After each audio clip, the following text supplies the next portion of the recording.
Olá pessoal, tudo bem? Aqui é o Augusto e este é mais um vídeo no canal do Instituto Maiútica e eu vou falar sobre Platão, vou falar sobre Jesus e vou falar sobre livros.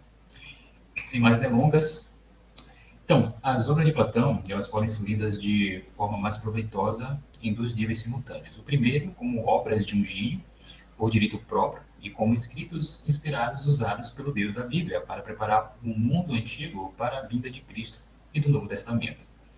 Platão, pelo menos ao meu ver, digo assim, é o maior de todos os filósofos. Desculpa aí quem não gosta de Platão, mas eu acredito que Platão seja o ápice da melhor sabedoria pagã ou pré-cristã. A gente não deve esquecer que muitos dos melhores pensadores do passado, Orígenes, Agostinho, Erasmo, tinham exatamente essa visão de Platão e também dos seus companheiros que eram os proto-cristãos, colocar dessa forma. Então, a própria razão pela qual Aristóteles e Vigílio, né, puderam servir como precursores e guias para os dois maiores repositórios do aprendizado católico medieval. O primeiro é a Suma Teológica, São Tomás de Aquino, e a segunda é a Divina Comédia, né, que é de Dante.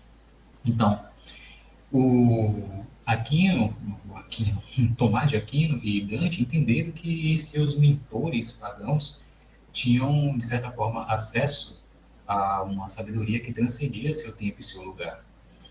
Embora eles acreditassem que o homem estava caído, tanto no corpo quanto na mente, na alma, né, eles também acreditavam que o homem foi criado à imagem de Deus e ainda também mantinha a marca do seu Criador em si. Então, é verdade que a nossa razão, a consciência, os nossos poderes de observação foram corrompidos, sim, devido à queda, né? Mas eles ainda operavam e ainda operam e podiam nos proporcionar um conhecimento limitado do bem, da verdade e também do belo. Então, tem um cara chamado Boécio, tem um livro aqui, que é A Consolação da Filosofia, não sei se dá para ver, é um livro muito bom, até. Boécio estava muito certo, né, que o homem caído manteve sob o guarda-chuva mais amplo da graça de Deus a capacidade de tatear aquilo que é real. Se a gente for ali em Gênesis não, em Atos 17, 27, deixa eu pegar aqui. Fala o seguinte, ó, para que buscassem o Senhor se porventura tateando o pudessem achar, ainda que não está longe de cada um de nós. Essa é uma fala de Paulo, né? E o Boécio tentou, em sua Consolação da Filosofia, incorporar os princípios éticos cristãos, limitando-se estritamente à sabedoria alcançada por pensadores pagãos como Platão, como Aristóteles. E Geoffrey Chaucer, que foi o autor do terceiro grande repositório do aprendizado católico medieval, que é o Conto da Cantuária, ele acreditava claramente que a tentativa de Boécio foi bem sucedida.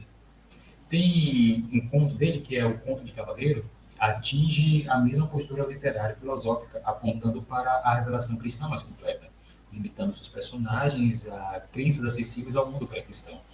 E a maioria dessas crenças, Chaucer tomou emprestado diretamente do livro do Boécio, né, que é a Consolação da Filosofia.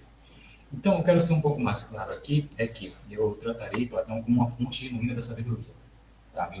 Gosto muito de Platão, entendo muita coisa de que muitas pessoas ainda reclamam. Eu vi recentemente que alguém comentando sobre Platão ser culpado de um monte de coisa aí, enfim, mas isso não vem ao caso. Só que eu digo isso que realmente Platão é uma fonte genuína de sabedoria. Embora eu não acredite de forma alguma dessa questão de ter responsabilidade, de testar, de avaliar, de criticar, de ter um filtro, né? Mas a minha postura primária em relação a Platão será de um aluno aprendendo aos pés de um mestre. Claro que sim, por que não? Então, Platão foi um gênio, um vaso através da qual muita beleza, bondade e verdade foi introduzida em nosso mundo. E ele não era impecável, né, em nível de erros. Tem coisas que eu não concordo, coisas que Platão fala que eu não concordo. Mas é irrefutável que Platão brilhou uma luz que faríamos bem em atender, especialmente se a gente deseja subir o caminho ascendente em direção às coisas que são realmente reais, que são verdadeiras, são verdadeiramente verdadeiras. E uma coisa que eu digo é que, se a gente lê Platão com esse espírito, eu acredito que seremos mudados pelo que lemos. Então a gente vai ver o nosso mundo e o próximo com os outros olhos. A gente vai reavaliar os valores das coisas que antes a gente achava caras, que a gente achava que não tinha valor, enfim, até iremos alterar a trajetória de nossas vidas. Então, os diálogos de Platão são muito bons e chegam a ser divertidos, né? Em algum momento Sócrates passa a ser chato, mas tudo bem.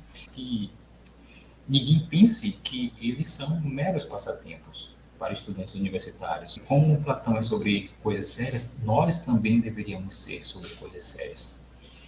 E assim, eu vejo que Platão ajudou muita gente e, embora ele tenha ajudado a ensinar ao mundo ocidental que o conhecimento é algo que deve ser buscado por si mesmo, de fato, e não como um método utilitarista, porque tem muita gente que utiliza a filosofia como algo muito utilitário, né? A filosofia não é algo utilitarista, algo assim para alcançar riqueza, para alcançar poder, enfim. Assim como muita gente está usando o estoicismo para algo nesse estirpe, né? Mas Platão ele tem um ensinamento fundamental para todas as instituições de artes liberais. Ele não considerava a filosofia apenas um fim em si mesma. A filosofia devidamente perseguida e lutada deveria ser levada a um fim cada vez maior, que é o quê? A contemplação. E essa contemplação Platão chamou de bom. E, por outro lado, os teólogos cristãos poderiam chamar de visão beatífica, né? É assim como o Agostinho falava.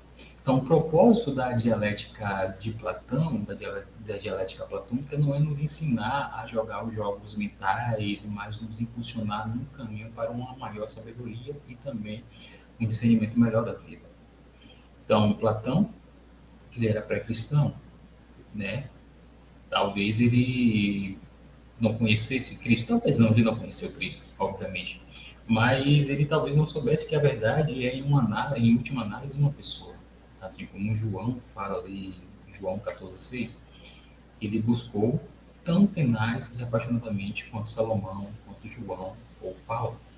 Então, meus amigos, façamos o mesmo, busquemos a verdade, lemos Platão e assim podemos unir tanto um lado quanto o outro para viver a vida verdadeiramente vivida. Ok? Então, um forte abraço, fique com Deus e é isso aí.